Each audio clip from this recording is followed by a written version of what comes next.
पहले तो इसके पीछे का कारण आप एक बार स्पष्ट कर दीजिए कि आपकी वो जो मांग आप लोगों ने मांगी थी, क्या वो पूर्ण नहीं हुई? नहीं, अभी तक तो कोई हमें समाधान प्रशासन की तरफ से कोई आश्वासन नहीं मिला है। और मांग भी हमारी सरल सी है कि जो पीड़ित पक्ष, जो माँ आई थी जिसके बच्चे को मार दिया गया बेरहमी से, वो अपनी गुहार लगाने जो आई थी, उन्हीं के लोगों को जेल में भेज दिया गया है। तो हमारी सिर्फ इतनी सी मांग है कि उन्हें रिहा किया जाए, और अभी तक प्रशासन ने उसका कोई समाधान नहीं किया है। तो हम यहाँ बैठे हैं, जब वो आएंगे तभी हम यहाँ से जाएंगे। मतलब आप जब तक उनकी रिहाई नहीं? बिल्कुल बिल्कुल। अच्छा, अभी अभी अखिलेश यादव जी ने भी जो है एक ट्वीट किया है जिसमें उन्होंने कहा है कि ये सरकार फिलहाल जो काम कर रही है वो कलयुग के हिसाब से करी, क्या कहें? कलयुग ही है ये, जहाँ एक माँ अपने बेटे जिसकी हत्या बेरहमी से की गई हो, उसके लिए इंसाफ मांगने अधिकारियों के पास जा रही है और उनको बेइज्जत करके, उनको धक्के मार के वहाँ से निकाला जा रहा है। तो इससे बुरा कलयुग क्या आएगा?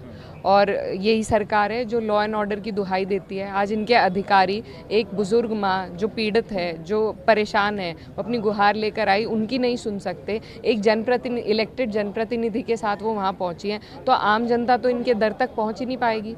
ये इनके लॉ एंड ऑर्डर की हालात है और ये राम राज्य है जो ये दिखा रहे हैं आज। तो ये सारी तस्वीर सबके सामने है, घंघोर अन्याय है, और इस अन्याय के खिलाफ राष्ट्रीय अध्यक्ष जी भी, हम सब, पूरा समाजवादी परिवार साथ है, और हम ये लड़ाई लड़ेंगे पूरी। फिलहाल आपने अधिकारियों से बात की, उनका क्या कहना है? वो कह रहे हैं सुबह छोड़ देंगे, लेकिन हमारी मांग है कि इनके हाथ में है, ये लोग छोड़ चुके हैं अब से पहले भी कई बार हमने देखा है, और उनका कोई अपराध, या तो उनका अपराध बता दीजिए। वो अपनी पीड़ा को लेकर अधिकारियों के पास आए थे, उसका उन्हें ये सिला मिला कि उन्हें जेल भेज दिया गया है। तो उनका कोई अपराध तो है नहीं, कोई अपराधी नहीं है वो, तो किस बुनियाद पर वो सारी रात जेल में रहेंगे? हमें ये मंजूर नहीं है। लेकिन वो कह रहे हैं, नियमों की बात कर रहे हैं कि हम रात को नहीं छोड़ सकते। कई बार छोड़ा है उन्होंने, कई बार छोड़ा है, उनके अधिकार के अंदर है ये बात, वो छोड़ सकते हैं। लेकिन क्योंकि तानाशाही है, तानाशाही का जवाब इसी तरीके से दिया जा सकता है। हमने गांधी जी के उस पर हम धरने पे बैठ गए हैं, इसी तरीके से तानाशाही का जवाब दिया जाएगा। तो क्या लगता है आपको, आप धरने बैठे हैं हम, जब तक वो नहीं छूटेंगे। वो मेरे साथ आए थे, मैं उन्हें अपने साथ लेकर जाऊंगी, मैं उनके बिना यहाँ से नहीं जाऊंगी। और क्या अपील करना चाहेंगे, क्या करना?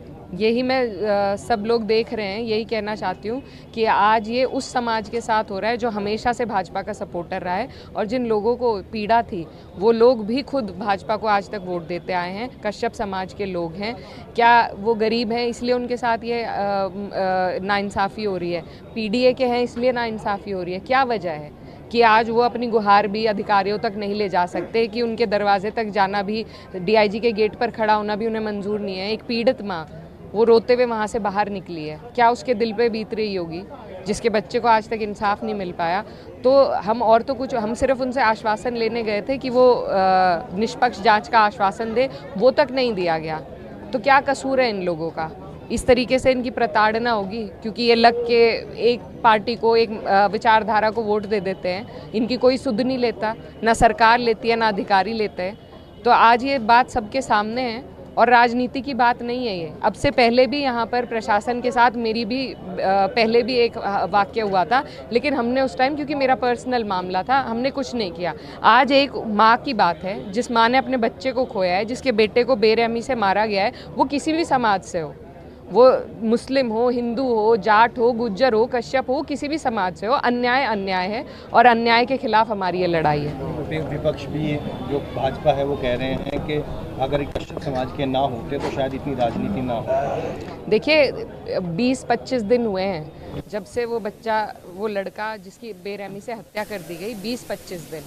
और जो लोग इसमें राजनीति करना चाह रहे हैं, हम लोगों ने सिर्फ वहाँ जाकर अपनी संवेदना व्यक्त करी। अगर उनके लोग, भाजपा के लोग, अगर इन लोगों के प्रति जागरूक होते, थोड़ी संवेदना रखते, तो वो इन्हें इंसाफ दिला चुके होते अब तक। इन्हें हमारे पास आने की ज़रूरत नहीं थी।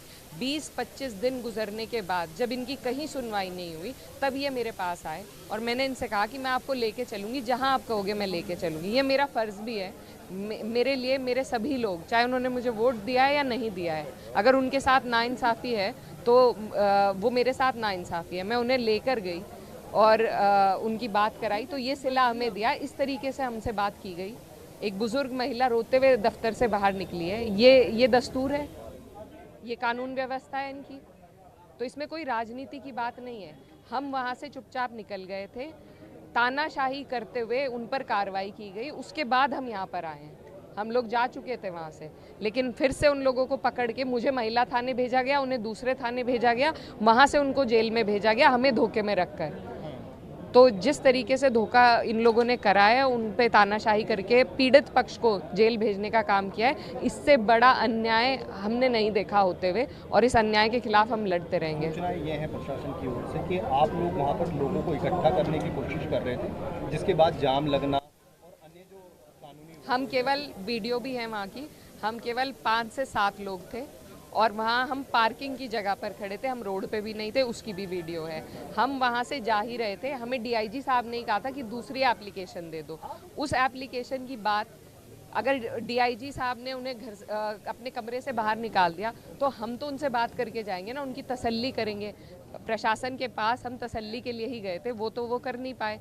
आखिर जो पीड़ित पक्ष है वो, उनसे हमें तो तसल्ली उन्हें देने का हमारा फ़र्ज़ था, वही हम उनसे बात कर रहे थे। क्या 2 बात करना, डीआईजी के घर के बाहर खड़े होकर 2 बात करना गुनाह है?